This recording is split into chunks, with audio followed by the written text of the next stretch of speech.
जे काही एकंदरीत मदत असते ते बघितलं तर माझ्यासारख्या कार्यकर्त्यांना हातीचं बळ त्या ठिकाणी मिळतं. त्याच्यामुळं एकंदरीतच मी ज्यावेळेस सभागृहामध्ये गेलो 1 लाखाच्या पुढं कोण कोण निवडून गेलं त्याच्या याद्या आल्या. त्याच्या याद्यामध्ये बारामतीचा लोकप्रतिनिधी अजित पवारचं पण नाव त्या ठिकाणी होतं. त्याच्यावर आमची पण छाती त्या ठिकाणी फुगते. आता छातीच्या ऐवजी पोटी जास्त पण छाती फुगते आणि एक समाधान वाटतं आणि त्याच्यातनं आणखी हुरूप येतो. नाही आपण केलं पाहिजे.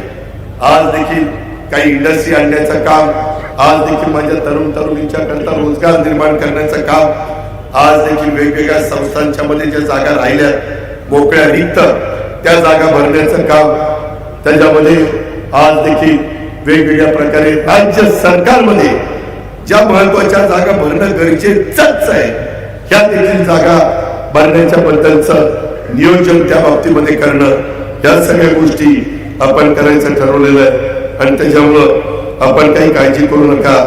आजचा हा तुम्हा बारामतीकरांचा आज आपला लग्नाची तीत असताना देखील आपण ज्या पद्धतीनं जमलाय आणि इथं येताना कुणालाही 500 रुपये देऊन आणलेलं नाही, सगळे स्वखुशीने त्या ठिकाणी आलेले आहेत. त्याच्यामुळं मला कवी सुरेश भटांची एक कविता आठवते.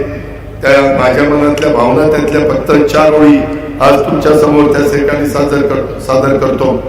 रोखण्याचं वाट माझी वादळे होती आतुर, डोळ्यात जरी गेली धूळ, थांबण्याचं उसंत नाही, येतील